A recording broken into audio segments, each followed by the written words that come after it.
Welcome back. Welcome back. Welcome back, ladies and gentlemen, to match 2 of Playday 2 of Challenger League number 5.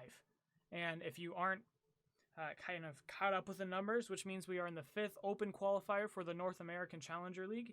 And this is the last one before closed qualifiers. And this is the second matchup of the second day of this qualifier. Hopefully that clears things up. But I am not alone in this endeavor. I am joined by the observer, Ted Meister. He has been doing a crazy job, and we have figured out, at least to the best of my knowledge, the quality issues we were having in the first round. So good on him for helping me get this figured out. He's been a really big help. And with me on the mic today is Omar, who did a stellar job in match 1, and I'm really excited to hear him again. How are you, Omar? I'm good. Thank you for the compliments. And yeah, I'm really excited for this match because, it's a nice mix of players that have been in PL teams and made a name for themselves, Avian, Shuttle, Vandal, and then a bunch of players that have just always kind of stood out in Challenger League and are trying to qualify with new teams. I really, there's not a name on here that, people don't at least know somewhat. And that should make for an interesting match. And I'm really curious to see how some of these players that we've seen on other teams, what their chemistry is like with this new roster that they're going through Challenger League with, or attempting to get into Challenger League with. Run It Back has been doing a phenomenal job just from what I've seen on the Wikipedia scoreboards and whatnot. They are in the #1 spot, so it looks like Shuttle and Vandal have found new homes. And I'm very excited to see if the bird has landed on a perch he likes. The bird is the word. But we actually followed Run It Back yesterday. They played, as I refer to my notes, they played Revenue, and they won that matchup 8-6 in overtime on Clubhouse. It was a very close battle, and it was really interesting to see as I turn up the volume to the YouTube stream so we can actually hear things, because normally being able to listen to the actual matchup is something you want to see. But a buck ban on Villa is really interesting. What do you make of that from Bird and Biceps? So Bird and Biceps, there's two real reasons you run the buck ban. One is if you really just are afraid of, having to deal with that vertical blade coming out from below, or people quickly opening up top from you, because buck does open a lot faster than sledge does. And the other one for some teams is just they're very comfortable maybe opening below with something like a Zofia, an Ash. I mean, you can do it with Amaru, but I haven't seen people do it yet, unfortunately. Supernova's great. Try it sometime.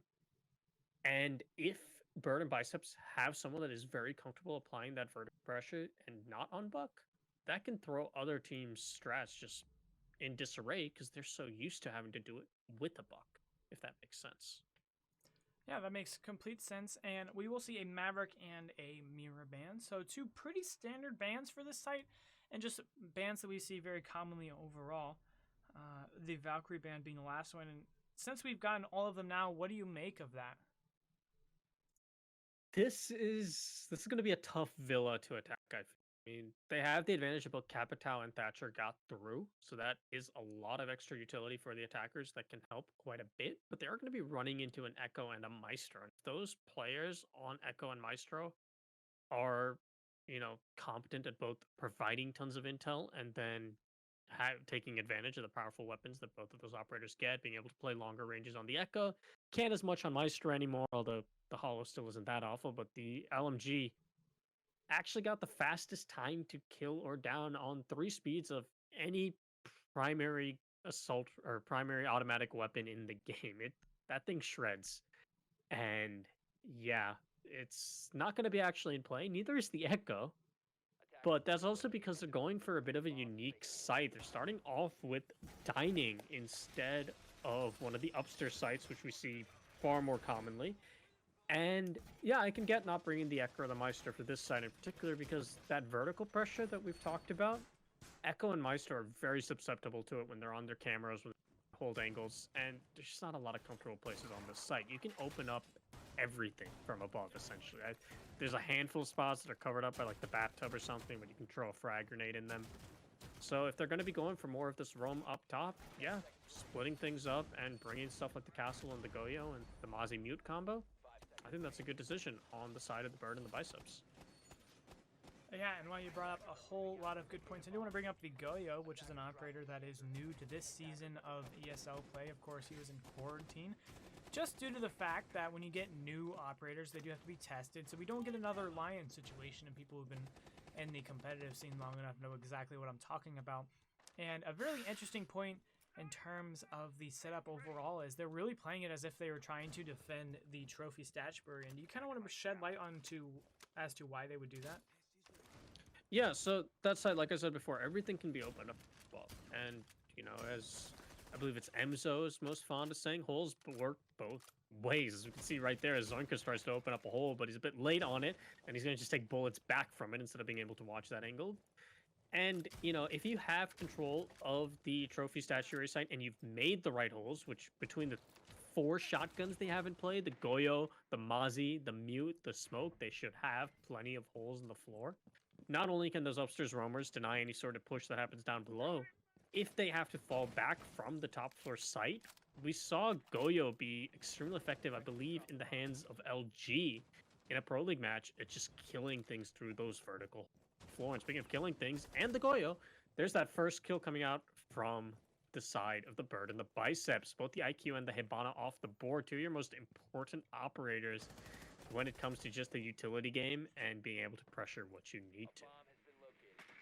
Yeah, and this is really one of those matchups where both of these teams are really favored going into the closed qualifiers, even just due to the fact they've had a really successful open qualifiers. But immediately we will see run it back at a 2-man deficit as foes are now going to be hopping into bicycle storage, just trying to get an angle into the site, but nobody's going to be foolish enough to peek the Thatcher. So it is going to be a man deficit still for run it back, as now it's going to be Shuttle just crouch walking at 90, trying desperately to bring this a little bit closer for his team, as Shuttle now just barely missing the Mozzie on those east stairs. And at this point, the Zonkers rather on the Mozzie should hear that, but he's not even going to be paying attention, as Shuttle is still going to be crouch walking very silently.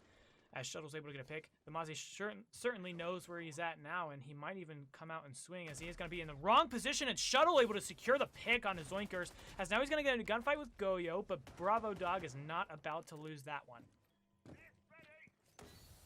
So, a couple things there. Intel just not available to either team, and I mean, it makes sense. The attackers are starving, and well, they're not starving in kills. Vandal will even out the scoreboard now by taking down the Mozzie. Or, sorry, the castle, and Fozo gets the kill onto the Mutes. Now it's all up to Avian and one. Thatcher's extremely low. There's no gas canisters left, unfortunately, for the smoke to kill him with, so he's going to have to rely on the shotgun. One shot, and Fozo's done. It's all up to the Gridlock. She doesn't really have time. She's going to chug on in as the big 3 armor she is, make a lot of noise, and hey, Birds and the Biceps, they don't even need the kill. They just win on time. And the thing I wanted to talk about, the thing I just wanted to mention real quick there in terms of, that Intel game, they're lacking that at the start. And, that's what happens when Mute and Mozzie are both in play, especially alongside those castle barricades, because you can't jump over a well-positioned Mute jammer if you also have a castle barricade to help it out, or Goyo shields, as I believe Reaper put out a really good video about how you can use Goyo in combination with Mute and Mozzie at even more Intel denial to your team, and you could see that on the attack. They struggled for intel, and that's what made them so slow and sluggish, and why they lost on time. And now, speaking of slow, they're going to go into the exact opposite direction, as Ab and I are going to be switching off onto the Ash, which is the 3-speed terror from the attack, which is, when you hear that Ash coming towards you, you better run or hide, because winning a gunfight is exceptionally tricky. Hey, they got the Meister for it, though. Like I said, fastest time to kill her down on 3 speeds, and Ash is a 3-speed.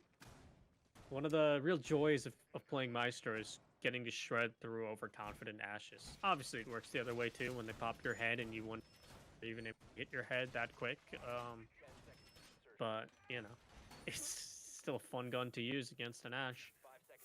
Speaking of guns, I wanted to comment on this too, and I just completely forgot to. Shuttle running the LMG after the LMG nerfs that hit. I mean, the nerfs hit every gun with the ADS changes and adjustments that happened at the start of the season, but things like that LMG on Zofia or the Capital LMG, we didn't really see a lot of them until the Ember Rise ADS changes first came in, which lowered their ADS speed so significantly. So to see a lot of players still prefer, despite the ADS changes, is interesting to see. And I think it comes down to a lot of just stuff in this game is about comfort with the weapon as opposed to what might be statistically a better option in different situations. Yeah, what we're going to see now is Fozo getting a little bit into the meta with the upside down repel, but he's just going to go onto the drone instead. And this intel game is going to be coming out into the favor of the attackers, I'd venture to say, now due to the fact that there is no mute Mozzie combo, and he is going to actually drone out Cry Magic on the Legion. Legion is just having a struggle of a time trying to get these drones, and I believe he's going to miss the second one as well. But as Fozo getting a pick on the Avian, that'll be the Goyo off the shield, which Bravo Dog played very successfully in the first round. He's going to be working quite as successful in the second. You can see Zoinker's trying to hold down the study area, and he's going to do so successfully as Fozo now gives his life away, not checking that study angle. A significant misplay there, especially when, you know, you're taking study, you got to watch the stairs. But Abanai trying to come in from 90 now to get the potential refrag, or at least pressure the Jaeger out of this position. You can see the utility getting thrown down to check for any ADSs, or stun out any potential players. And now they want to take out the Goyo shield. So that's why the stun grenade came out. They want ADS in the way, so can deal with that shield before it becomes a significant problem. Yeah. Back to the drone war. Just go ahead. Sorry. Yeah, with 1 minute left, they are going to be hopping back onto the drones. I feel like our chemistry is just off. We're just a few seconds separated at the moment. Let's sync back up with each other.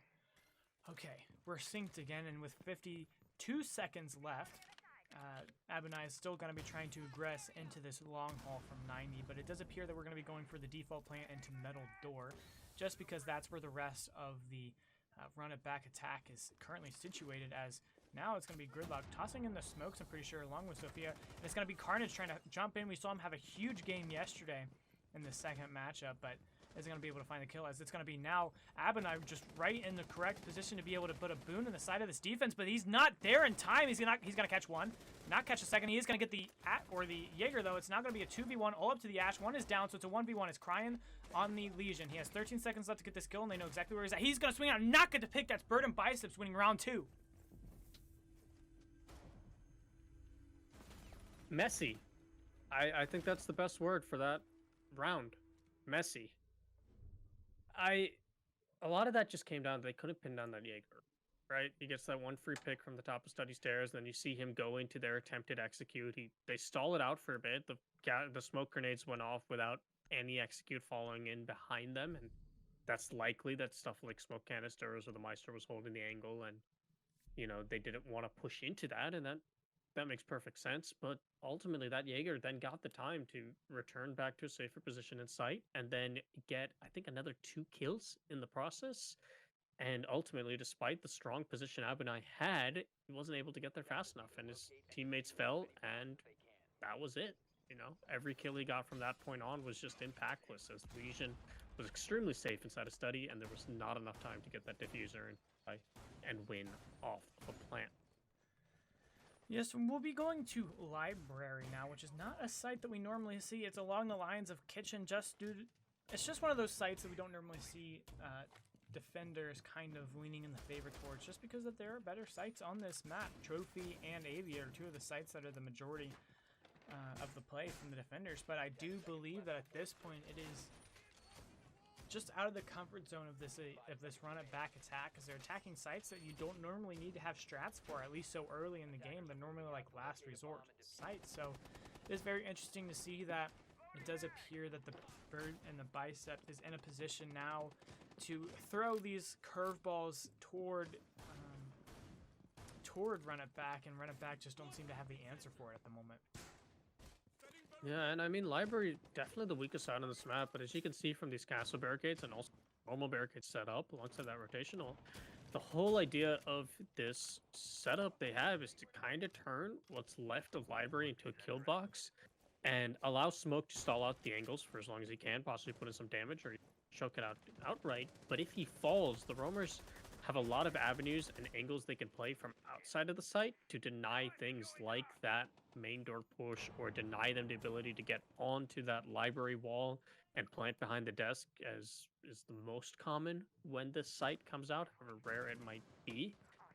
And that's also why they brought things like the Legion and the Pulse, because they need the intel on where people are pushing from. Mozzie as well, if he catches a drone, then he knows they're coming from. Speaking of catching people out, Cry Magic gets one with the C4, but not before Shuttle was able to take out the Legion of Zoinkers that we saw playing on the red stairs earlier. Avian now trying to work with the holes that were made above him, and Blarn brought extremely low on health. And now Shuttle aggressing into the Aviator side. He's going to try to catch out the Mozzie, but Bravo Dog just in a position to secure the kill, and it's going to be a 2v3. Now make that the correct round count as Cry Magic able to get a pick onto Vandal, and it's going to be the HP in the favor of the defenders at this point.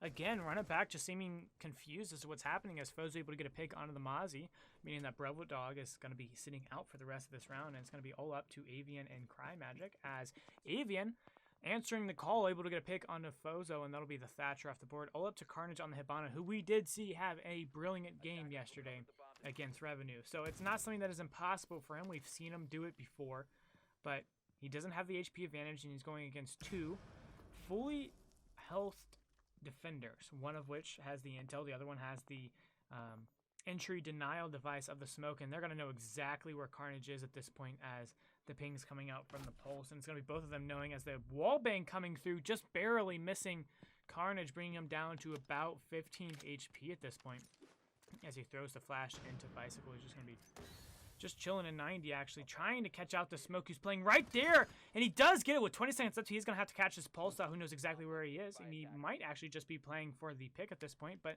Carnage does have the diffuser, so if he can catch him out, or he just does it just like that in an instant. Carnage is able to clutch the round for run it back.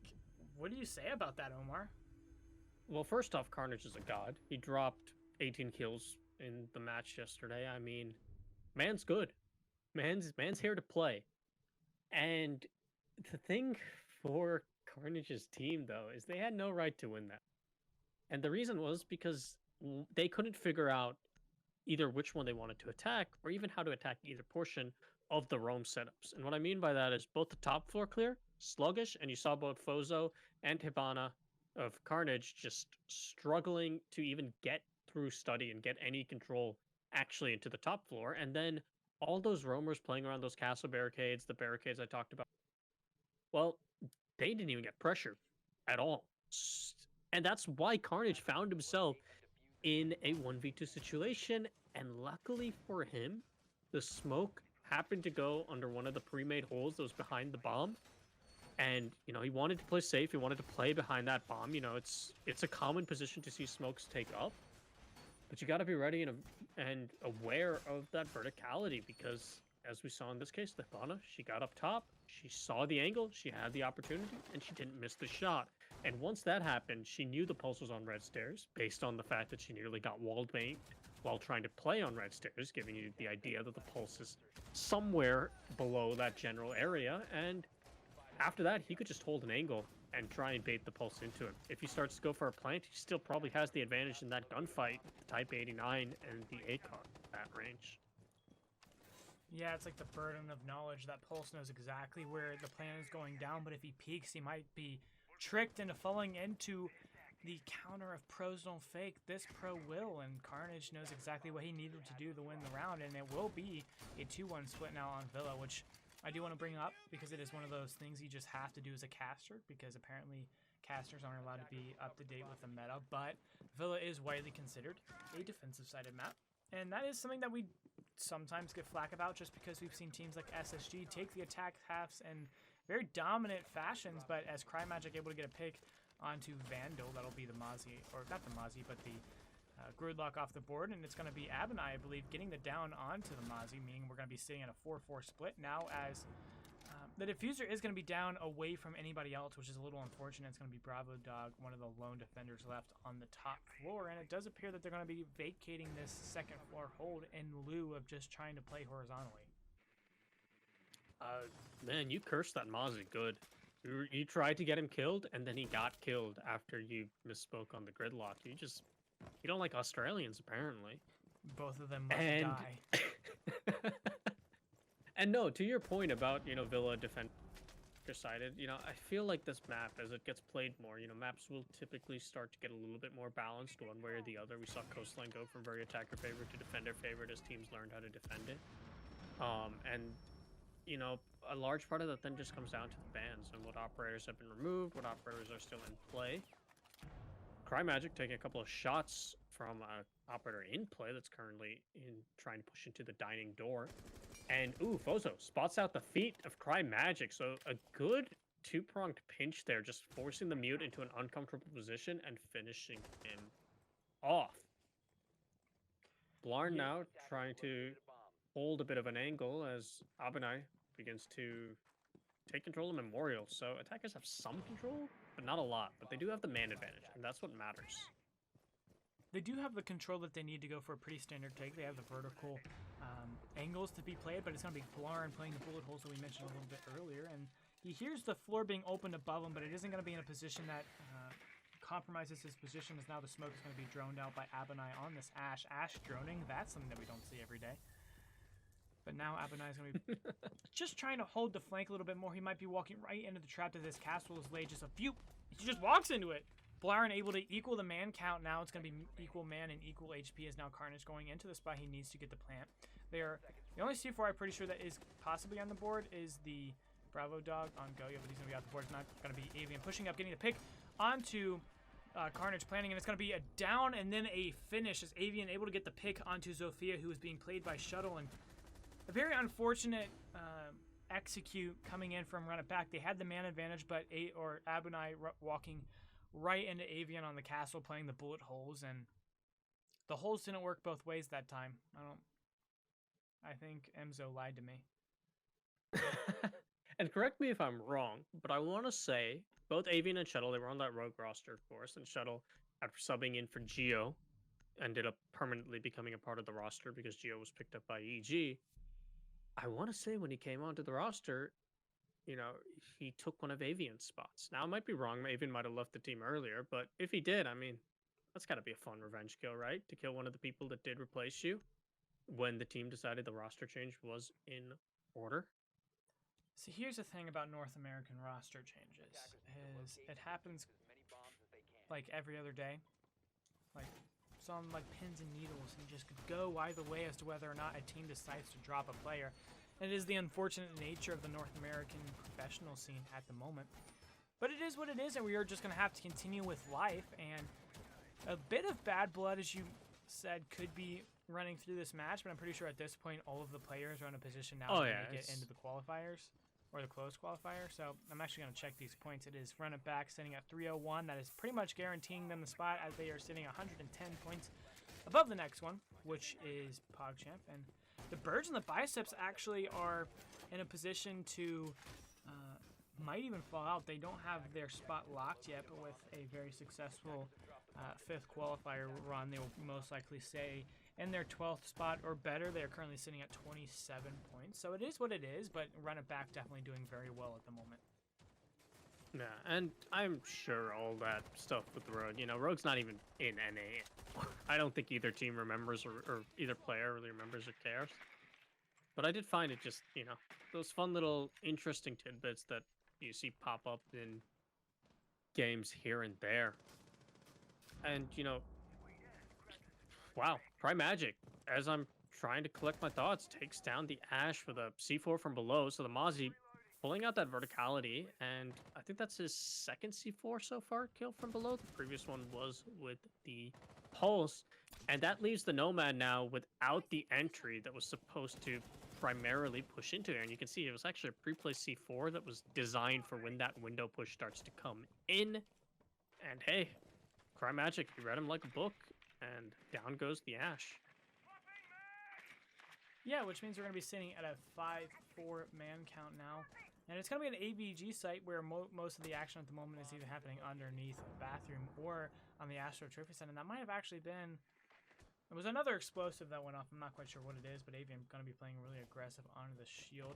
We saw Jaeger last time we went to ABG doing very well in that position. So and it really is one of those things, is whether or not Run It Back and really isolate the players that are trying to play solo. And the players that are making big plays, if they're shut down, then we'll probably see a few more rounds go in the favor of run it back.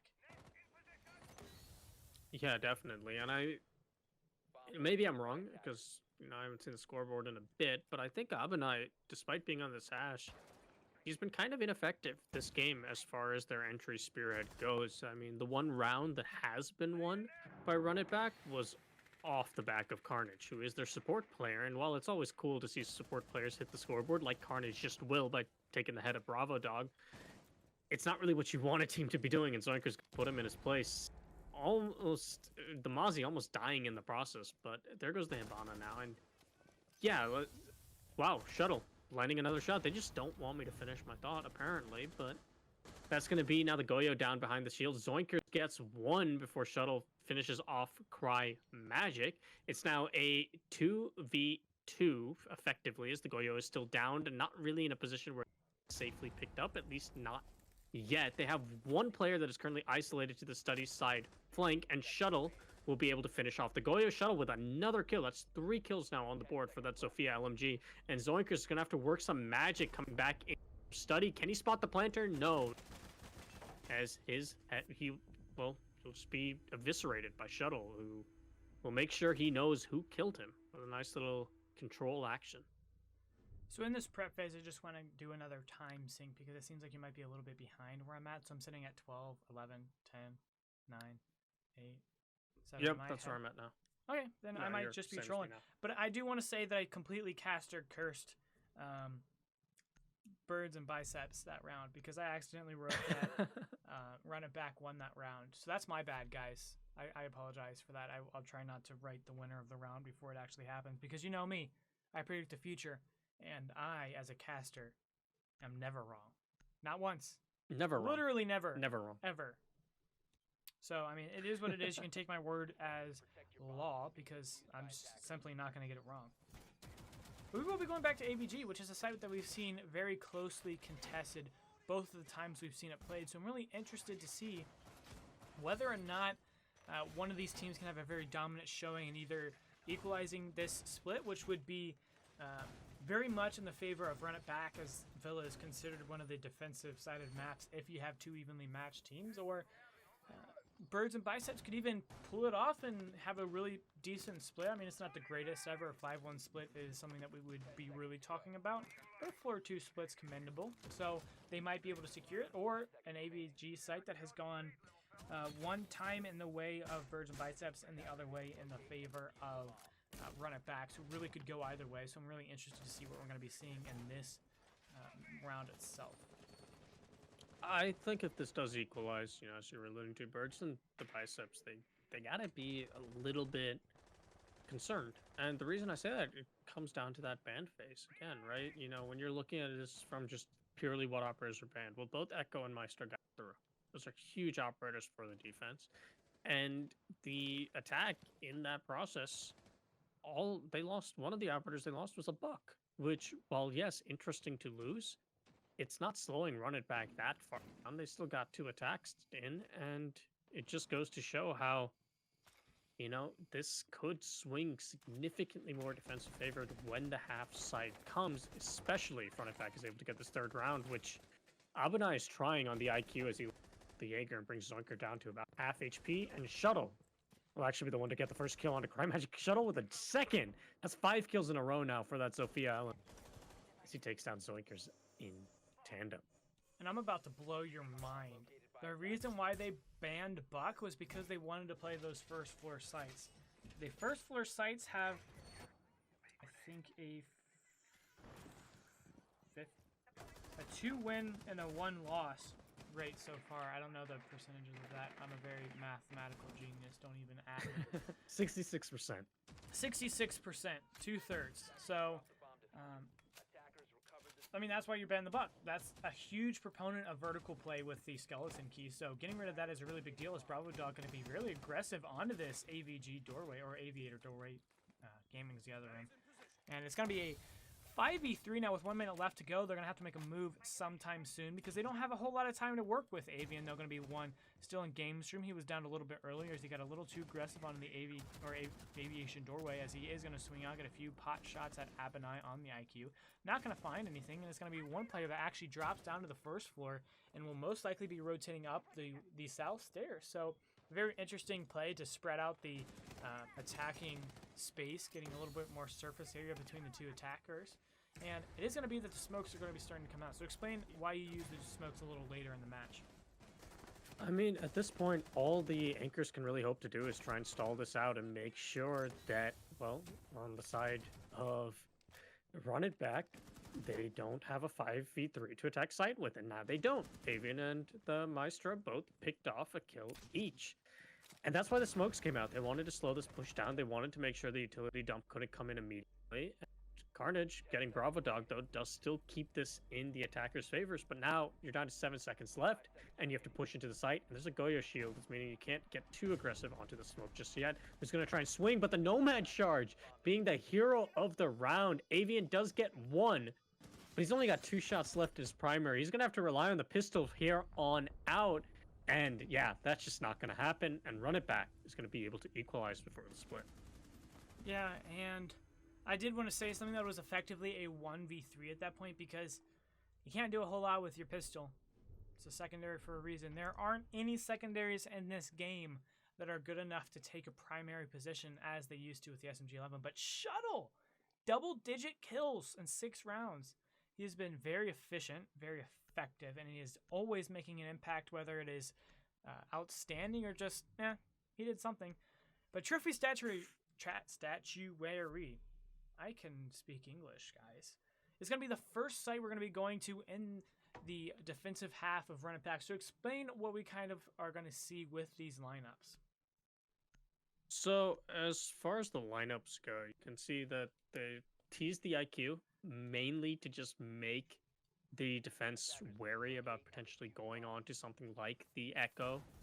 They're still going to run the Pulse, so they're not that scared of that IQ, and it did end up getting 6 picked out for the Thatcher, so I'm assuming the attack, at least in some part, are going to be wanting to open up this master wall, and they just don't want to have to deal with any potential denial or anything that gets in their way, and also, Maestro's on the table, so Thatcher EMPs, you can clear out both ADSs that are protecting Maestro cams, or if you can get close enough to the Maestro cam, you can just open it up and shoot it. Goyo is another huge thing that, while Thatcher himself isn't a direct counter to Goyo, it goes back to that Jaeger synergy, right? You have those ADSs that are protecting the Goyo shields that you don't want pop, so you got to burn them out. And stuns and EMPs, those are the main 2 ways for attacks to take them out. And you can see there's a lot of utility for that kind of purpose on the attacks, and I'm assuming the Doke is probably running frag grenades for the shield specifically, as opposed to smokes.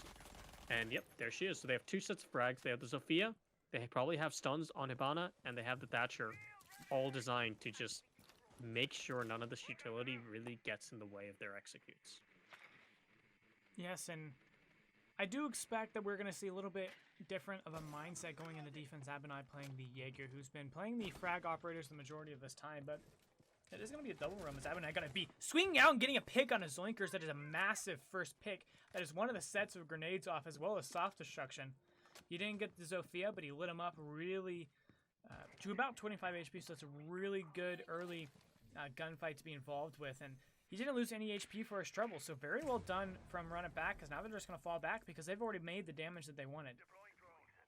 And, you know, I don't know where all these Maestro cams have been set up. You can see one right now, trophy, but if there is one that's not directly on the site, I'm sure the Maestro's really happy with that pick, because now on the side of the attack, you got to pick and choose what are you removing. Are you removing deployable shields, or are you taking care of Maestro cams? Sledge's the one operator that can just, well, him and Maverick, you can just walk up to the thing, hit it, don't even have to waste any real utility for it. Him off the board, makes Maestro sit nice and pretty. Yeah, if you want to do the math with me, there are 3 Goyo shields, correct? Yeah, 3 Goyo shields, maybe 1 on smoke.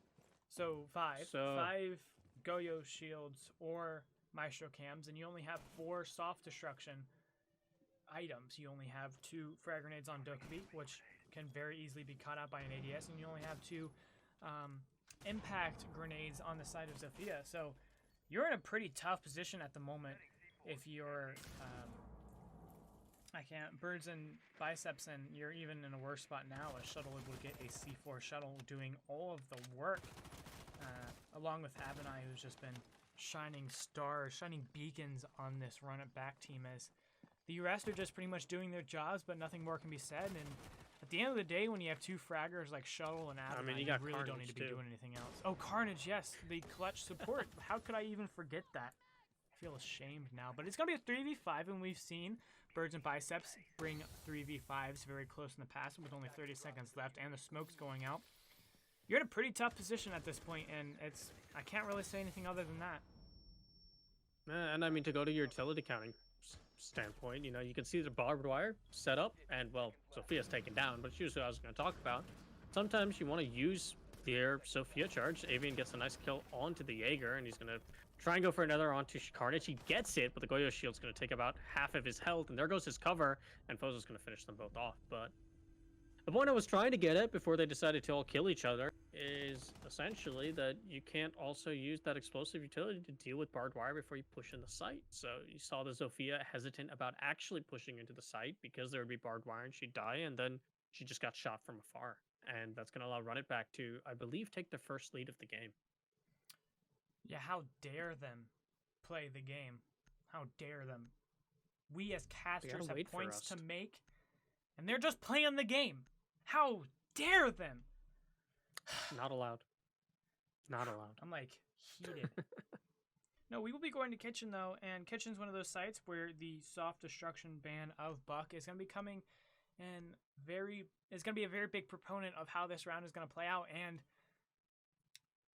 Run It Back is so far doing everything they need to on defense. They're being aggressive when they need to, and then falling back when they've made the aggression that has pushed the attack of Birds and Biceps onto their heels, and they just fall back and then play for the execute, which is precisely what you need to do, and then throw in a C4 from Shuttle, who is currently sitting at 12, I believe, kills. Then you have the recipe for success. It is almost unbeatable. I mean, if they continue on the path that they are on, I wouldn't be very surprised if Run It Back takes this. I mean, just looking at this lineup, they do not want the attack to know anything of what's happening. Mute, Mozzie, Vigil, and then Castle to cut off the direct sight lines if you can't get a drone there. I mean, yeah, good luck if you're the attack figuring out where people are, as long as that utility has been placed appropriately and that Vigil is smart with his gadget. That's really, really rough to push into if you're an attacking lineup, especially when you don't have something like IQ or possibly a Twitch to spot out some of this utility and take care of it before it's a problem. Speaking of problems, Abinai, not caught, takes down Avian. There goes the Thatcher, who is the most important thing to actually clear out this utility in this round, because he's the only one that doesn't have to go into the room to deal with a Mozzie Pest or a Mute Jammer. That is rough if you're the attack.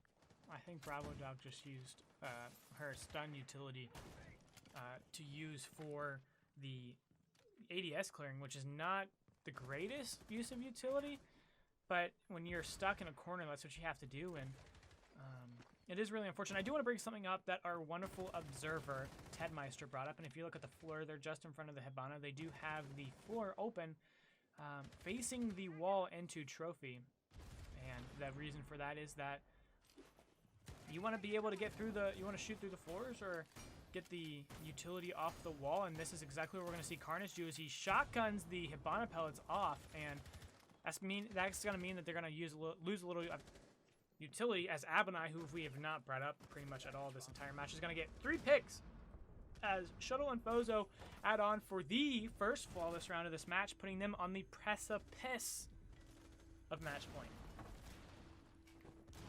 So you could just see the attack. Once that pick came on the Thatcher, they had no idea what the room looked like. They weren't ready for the holes down below.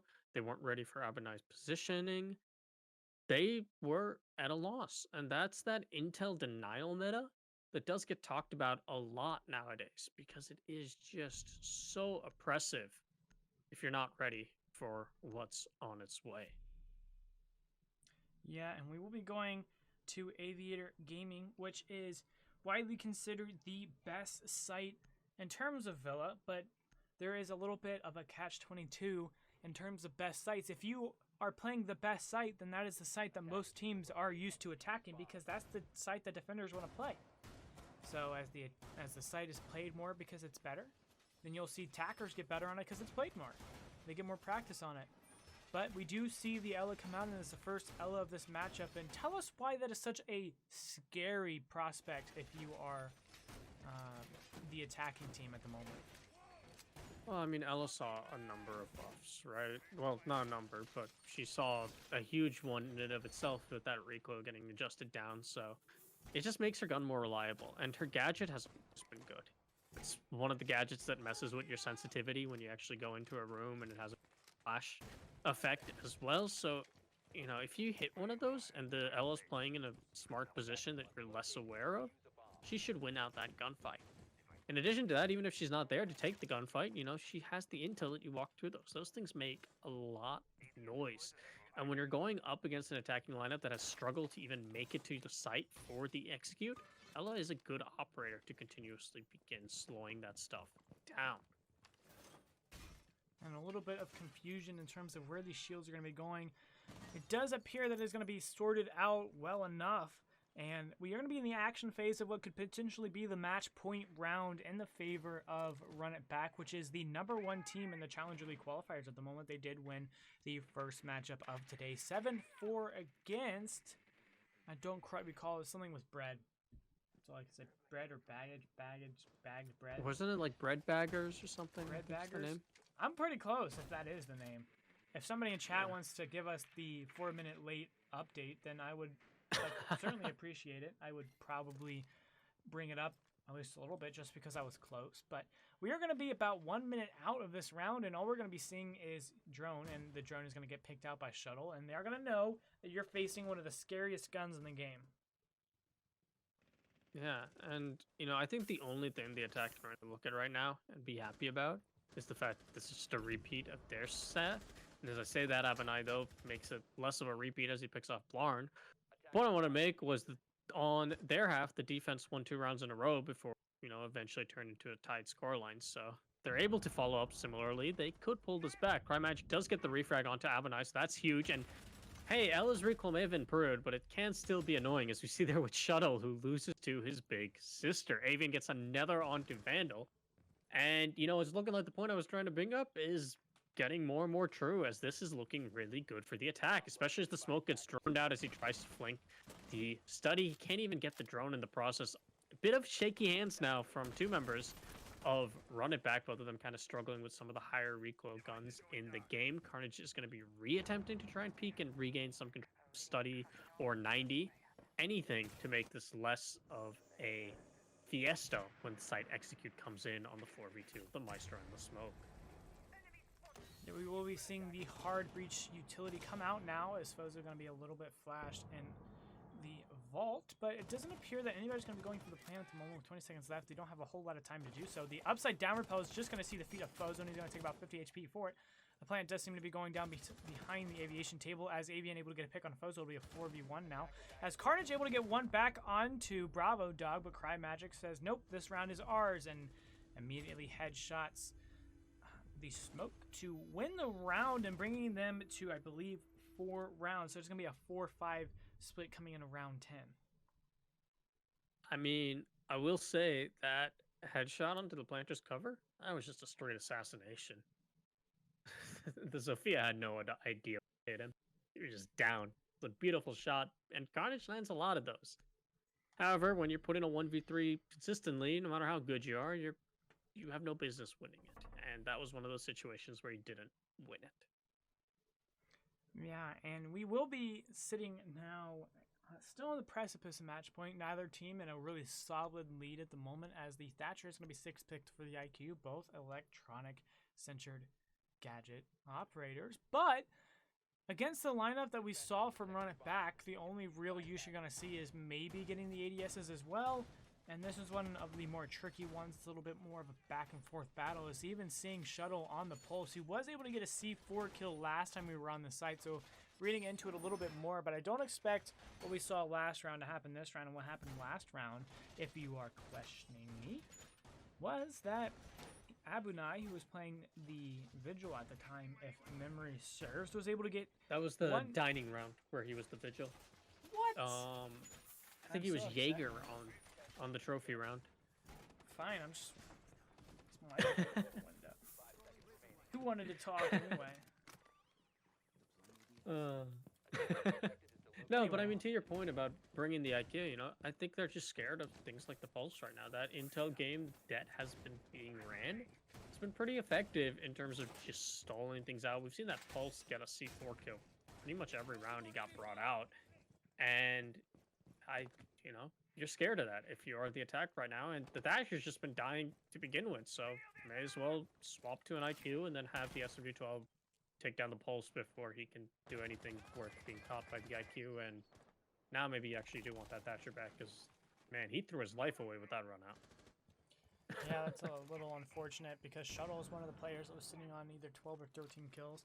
Of course, Abonai also getting double digits now, and it's going to be a really top-heavy team from run it back at this point, but you really don't need everybody fragging with double digits if you're able to have two players that go big and everybody else is just supporting them. That is a pretty solid plan. If two people are able to reliably win any gunfight anywhere on the map, then just use them and then support the site. Yeah, and I mean, you know, while Run It Back may be down a man right now, we've seen Carnage clutch up time and time again, and this is not a team that you can count out even when he's in those 1v2 situations. Ultimately, the attack's still going to have to stay on their toes, still stay ready.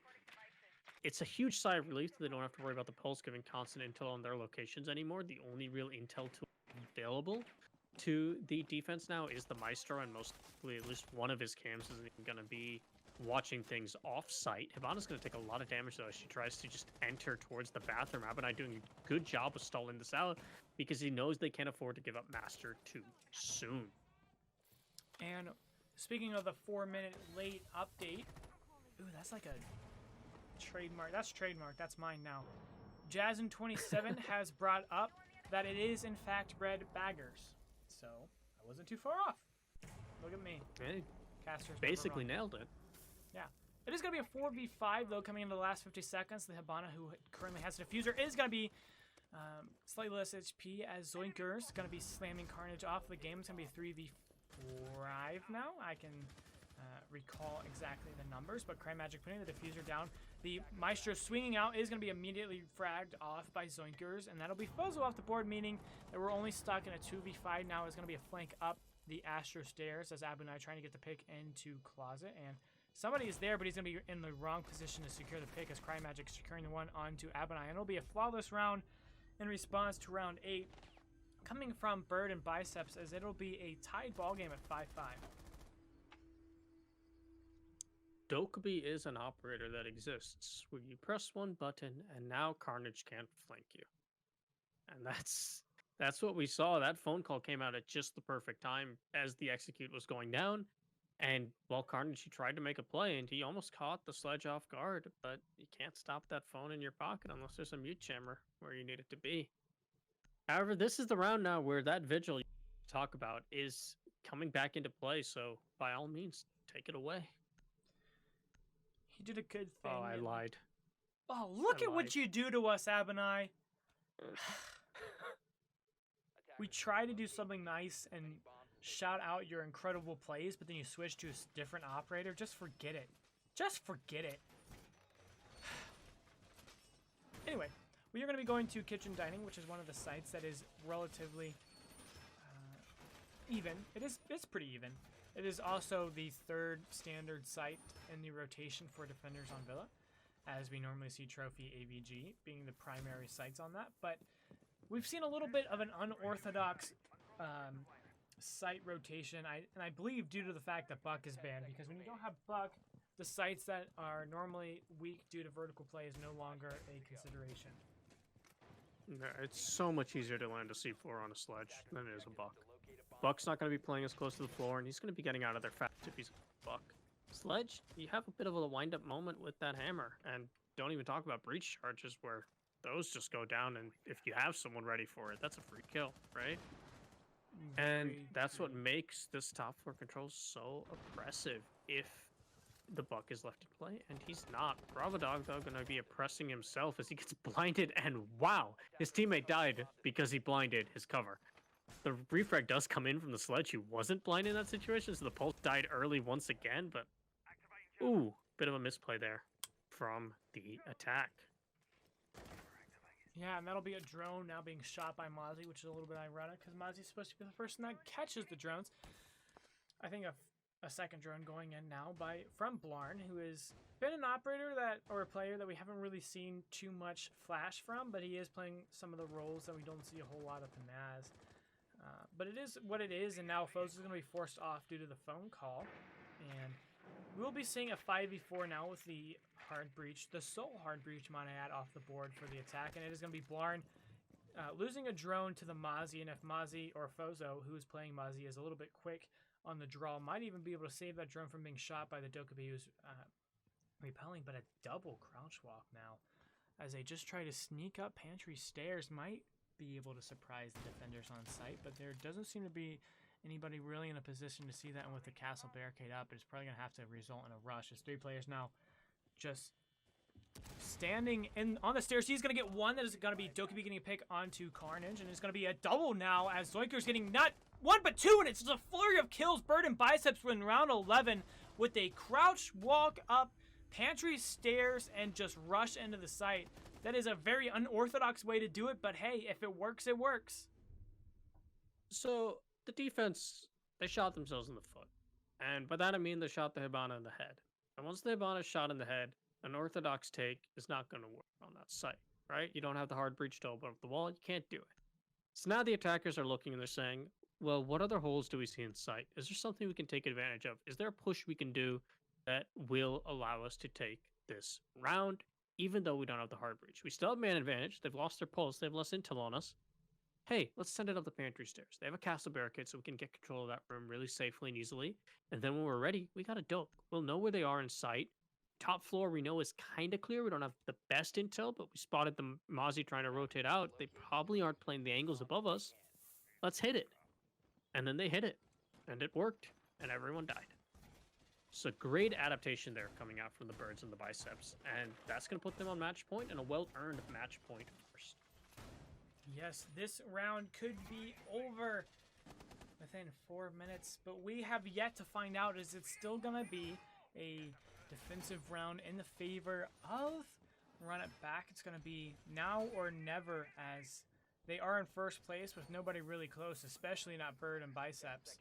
But they could lose the first place spot, and so hopefully they're able to secure this, because overtime is always a very interesting prospect, and I would expect nothing different from the team that we did see go overtime on Clubhouse yesterday against Revenue, but they were able to secure it 8-6. So maybe they do the exact same thing. Maybe they're just an overtime team.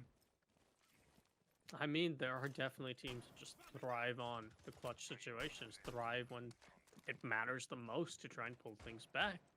And I also think, you know, to your point about Run It Back is in a great position, right? They're in CL pretty much. They're basically a lock for first place. Not yet. There's still, you know, a chance, but it's very hard for people to catch. That allows them to play looser. That allows them to experiment, and, you know, they get to try different things and just build up their experience. I don't mean to interrupt you, but it's one of those things that I just wanted to make a point. You're making such a good point that I had to add into it with my voice. Go for it. But maybe that's why they went to Villa, right? Because maybe that's a map that they're not normally familiar with, or it's one of those maps you just don't want to play. So you take them to Villa, and after you've pretty much secured your spot in playoffs, I mean, why show off anything more, especially when you're being casted by the likes of us? Yeah, I mean, exactly. And we've seen a lot of different creative and changed up setups, especially on the defense here from Run Back. They haven't really ran the same lineup for any of their setups twice. You know, we saw that Vigil Roam happen the first time they defended Dining, and then they just dropped that sort of denial play that they had in store, and instead opted to bring the Pulse, who we're also seeing get swapped around with a lot of different players. This time they've got the Kaed in play in addition to help deny that wall. I mean, they're trying different setups. They're trying different strats. You know, part of that is, you know, they are losing, so they're going to want to try and bring out different things to actually win it. But it's also a great testing ground, because you know your opponents are going to be giving it their all, because this match matters a lot more to the Bird and the Biceps than it does to run it back. This is the best environment to figure out what works and what doesn't going into those CL playoffs. Yeah, and with 1 minute left, it's been a deceptively quiet round as it seems like we just started, but 2 minutes are gone. And with all 5 players alive on both of these teams, it's going to be a very, very bloody execute as Zoinkers might know that the pulse is near him. But Shuttle's going to rotate away as Bravo Dog able to get the first pick on Avenai. And with 40 seconds left, that is going to be the bell that marks the beginning of this fight. Ooh, huge electric claw tricking coming out right there from the Kaid. That's going to deny the main entry point that the attackers, while they have the initial pick, they don't have time, and now they just lost the whole reason for taking that match. They have to funnel in through a singular door. They don't even have a angle. As you can see, the Hibana was out of X-Kairos. Shuttle will waste a C4. Now the gunfight is happening. The Kaid will get one before being traded off. Carnage will finally respond to the trade, but Zoinkers will take down Fozo, and now it's all up to Shuttle in a 3v1 for match point. And he's able to take down Sledge. It's one of the coverage, but he has to find this planter before the plant finishes. He won't be successful in that endeavor, and he's going to have to whip out the pistol. He manages to kill one. Did he get the down? No. Sophia still alive in the corner, and she's going to finish things off. And the Bird and the Biceps, they're going to close it out on regulation. And no overtime for Run It Back to strut their stuff. Yeah, and what we saw there was a bit of a flurry of kills, and I think just got lost in translation for the defense there. And I do think it definitely looked like somebody was downed, at least from my perspective, looking with the outlines, but maybe he thought he had downed one, so he was looking for the diffuser, or maybe he just knew that he wasn't going to be able to get it. Either way, the Bird and Biceps, who are currently sitting in 12th place with 27 points, are going to be jumping up most likely due to the fact that they're able to beat the number 1 team who was currently sitting at 301 points. But that is going to be it for us for round 5 of the 5th open qualifiers for the North American Challenger League. I do want to just shout out my production team yet again, Ted Meister, wonderful observer showing us everything we need to see. And I'm Intrinsic, in case you can't read what the Twitch channel title is. And I've been joined by Omar. And do you have anything to say before we throw back to break? I mean, not particular. I just, you can really see the experience of both of these teams, because that was a match where we saw constant adaptations. A lot of sides that were 1-1 round were lost on the second round, and vice versa. And that's something that really just comes with time and experience. And since both of these teams, have all of that experience in spades with either ex-Pro League players or ex-CL players making up their entire rosters, it's really always just a joy to watch things get changed up on the fly. That rush on the dining attack, that was beautiful to watch, and that's Siege at its finest, if you ask me. Yeah, so we will be throwing the break. We are going to be having a bra matchup. It's one that we have confirmed, but that is not going to be until 10 o'clock most likely, so do stay tuned. We'll have some music, but until then, we'll see you then.